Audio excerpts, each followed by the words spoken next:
غازی یوسف کو پتہ چل گیا ہے کہ لالا کے بیٹے ولید خان کو سیحان نے قتل کیا ہے اور اب لالا سیحان کی جان کا دشمن بنا ہوا ہے کہ جدھر بھی سیحان نظر آئے گا ادھر ہی اسے قتل کر دیا جائے گا۔ غازی اپنے بیٹے سیحان کو پروٹیکٹ کرنا چاہتا ہے کیونکہ اسے پتہ ہے کہ لالا اسے زندہ نہیں چھوڑے گا۔ دوسری طرف سیحان کے کہنے پہ الہام نے ایلف بن کے اس کے ساتھ برتھ ڈے سیلیبریٹ کیا۔ الہام کی آنکھوں میں تو سیحان بالکل کھو ہی گیا۔ ایک پل کو اسے لگا کہ یہ بالکل ایلف ہی ہے، لیکن وہ ایلف نہیں تھی۔ وہ چاہتا تھا کہ یہ لمحہ یہیں پہ رک جائے۔ سب کچھ کرنے کے باوجود بھی وہ ایلف نہیں تھی، وہ الہام ہی تھی۔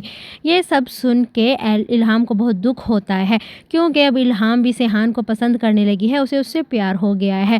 اب الہام کو بھی نہیں کھونا چاہتا سیحان، اسی لیے اسے آئی لو یو کہہ کے اپنے پیار کا اظہار کر دے گا اور اسے بتاتا ہے کہ میں تمہیں اپنی جان سے بھی زیادہ حفاظت سے رکھوں گا۔ جب الہام پوچھتی ہے کتنی محبت کیوں کرتے ہو تو وہ کہتا ہے کہ یہ تو ایسے ہے کہ کسی مرنے والے سے اس کی زندگی کے بارے میں پوچھنا۔ جیسے ہی دونوں کو ایک دوسرے سے پیار ہوا ہے، دونوں نے اظہار کر لیا ہے، تو غازی یوسف خطرے کی گھنٹی بن کے آ گیا ہے کیونکہ وہ تو ہر حال میں اپنے بیٹے کو پروٹیکٹ کرنا چاہتا ہے۔ وہ سیحان کو الرٹ کر دیتا ہے کہ تم نے جس ولید خان کو مارا ہے وہ لالا کا بیٹا ہے اور اب لالا ہر حال میں تمہیں ڈھونڈ کے تمہیں مارنا چاہتا ہے۔ غازی تو اپنے بیٹے کو بچانا چاہتا ہے لیکن سیحان کوئی موقع نہیں دینا چاہتا اپنے باپ کو کہ اس کا باپ اسے پروٹیکٹ کر سکے، کیونکہ غازی تو پہلے ہی اپنے بیٹے کی بیماری کی وجہ سے پریشان تھا، وہ اسے بچانا چاہتا تھا، اسی لیے وہ ایک قتل بھی کر دیتا ہے۔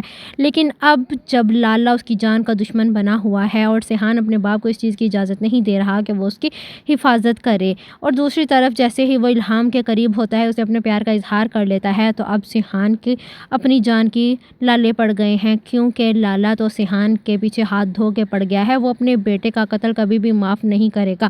غازی یوسف کو بھی اس بات کا اندازہ ہے کہ لالا کس حد تک خطرناک بندہ ہے، وہ سیحان کو معاف نہیں کرے گا، اور لالا کو بھی پتہ چل گیا ہے کہ اس کے بیٹے کا قاتل سیحان غازی یوسف ہے، اسی لیے وہ ہر جگہ پہ اپنے آدمیوں کو لگا دیتا ہے کہ سیحان کو ہر حال میں ڈھونڈو۔ سیحان الہام کے ساتھ ایلف کا برتھ ڈے سیلیبریٹ کرتا ہے۔ الہام ایلف تو بن کے آئی ہوتی ہے، سیحان اس میں کھو بھی جاتا ہے، لیکن وہ ایلف نہیں بن سکتی کیونکہ وہ ایلف نہیں تھی بلکہ الہام تھی۔